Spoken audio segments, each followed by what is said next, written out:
Hello everyone, welcome to my channel. हमने first रेत सीख ली सरेराश नफो। अब सेकंड रेत है भारित सरेराश नफो। अब भारित सरेराश नफो का सूत्र भी सेम ही है, कुल भारित नफो के छेद में कुल भार, लेकिन मेथड थोड़ी सी अलग है। यानी कि यहाँ पे आप सभी को वर्ष की संख्या नफो दिया होगा, तो हमें पहले भार ढूंढना होगा। ये भार ढूंढना बहुत ही इजी काम है, कुछ नहीं करना है, सिंपल सा है। जितने भी ईयर दिए हैं वो ईयर के सामने सिर्फ नंबर लिख दो, 1 2 3 4 5 6 7। जितने ईयर से उसके सामने 1 नंबर, सेकंड ईयर है तो सेकंड के सामने 2। एग्जाम्पल, अगर तुम्हारा ईयर 2012-13 है, 13-14 है, 14-15 और 15-16 है, तो 12-13 के सामने 1, 13-14 के सामने 2, 14-15 के सामने 3 और 15-16 के सामने 4। इस तरह आपका भार रेडी है। इसके बाद आप सभी को भार का टोटल करना है। अब ये खास ध्यान रखना, बच्चे यहाँ पे बहुत मिस्टेक करते हैं, एग्जाम के अंदर नर्वस हो जाते हैं या फिर उतावल के अंदर पता नहीं कैसे पण ये गलती हो जाती है। हमें भारित नफों के अंदर वर्ष की संख्या का काउंट नहीं करना है। आप लोग उतावल के अंदर जो वर्ष है 12-13, 13-14, 14-15 और 15-16 उसको काउंट करोगे 1 2 3 4 और भाग्या 4 करके आंसर ले आओगे, तो वो रीत गलत हो जाएगी। हमेशा याद रखना, भारित में अपने वर्ड ही है भार। जहाँ हम स्टेट के अंदर फर्स्ट चैप्टर भारित नफों का आता ही है, उसमें इसके अंदर अपने भार किस तरह लिखते हैं 1 2 3 4, सिर्फ सिंपल से 1 2 3 4 भार लिखे। अगर 5 है तो 5 तक जाओ। अब भारित नफो नाम ही है, तो भार ये नफों का गुणाकार करेंगे, यानी कि हमारा जो भी सम है उसका और भार का हम गुणाकार करके हम बनाएंगे भारित नफो, या फिर भारित नफों का टोटल कर लेंगे। अब भारित नफों का जो भी टोटल आया होगा वो, और उसके छेद में कुल भार का टोटल हम करेंगे, वो लिखेंगे। हम यहाँ पे एग्जाम्पल नंबर 4 देखेंगे, जिसके अंदर आप पहले नफ़ा देखिए। नफ़ा क्या हो रहा है, सतत वध रहा है कि वधघट हो रहा है, पहले हमें ये देखना है। तो नफ़ा आप सबका कंटिन्यू बढ़ता जा रहा है, मतलब पहले 80,000, 1,20,000, 1,40,000, 1,60,000 अगला, मतलब कंटिन्यू बढ़ रहा है। अब जब नफ़ा कंटिन्यू बढ़ता है तो हम कौन सी रीत वापरते, भारित सरेराश की रीत। कौन सी रीत, भारित सरेराश की रीत। अब भारित सरेराश की रीत के अंदर हमें पहले चार्ट बनाना होगा, जिसके अंदर हम पहले लिखेंगे वर्ष, सेकेंड हम लिखेंगे नफो, फिर भार में भारित नफो। अब वर्ष हमें यहाँ पे दिए हैं 2012-13, 13-14, 14-15, 15-16 और 16-17। भार तो आंख बंद करके हमें एक से जो भी नंबर कंटिन्यू होता है वो लिख देने का और इसका टोटल कर ही देने का कि भूल नहीं जाए।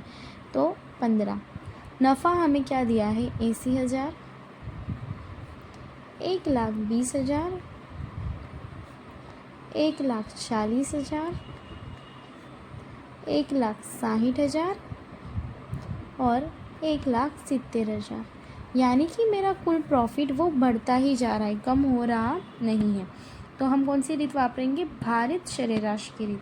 अब भारित सरेराश के अंदर से भारित नफ़ा ढूंढना है, जिसके अंदर हमें नफ़ा या भार का गुणाकार करना है।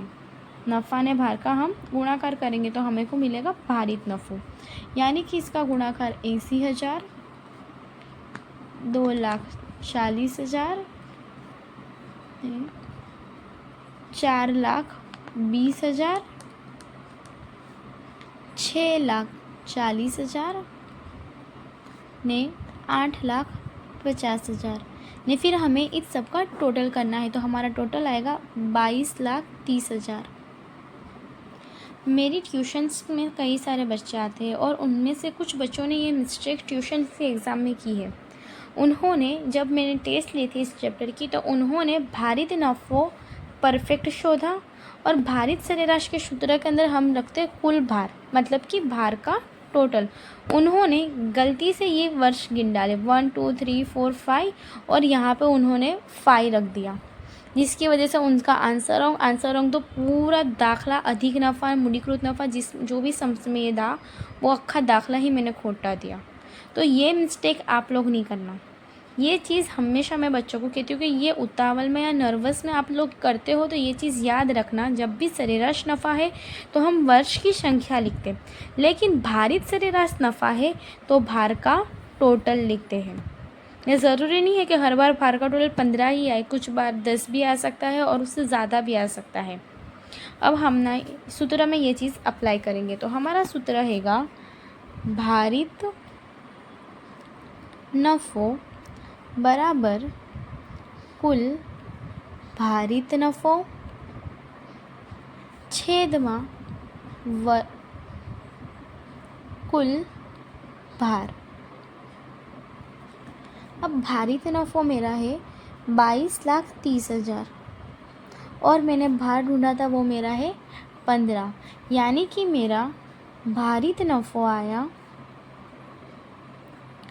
1,48,666.67। अब हमेशा याद रखना, अगर पॉइंट के बाद आपकी ये वाली रकम 5 या फिर 5 करता बड़ी है तो आगे कैरी फॉरवर्ड हो जाएगा, यानी कि आपका नफ़ा आएगा 1,48,667। और अगर 4 आता है तो हम सिर्फ 66 रख के ही रुक जाएंगे, लेकिन अगर उससे बड़ा आता है तो हम आगे कैरी फॉरवर्ड करेंगे। अब हमारी पागड़ी सिंपल स्टेप, तो पागड़ी बराबर नफ़ो गुणिया खरीदीना वर्ष। अब मेरा नफ़ा आया है 1,48,667 गुणिया खरीदीना वर्षों में हर बार कहती हूँ कि वहाँ पे आपको टैक्स के अंदर खरीदी दी होगी, उसके आगे वाली रकम जो हो वो लेना।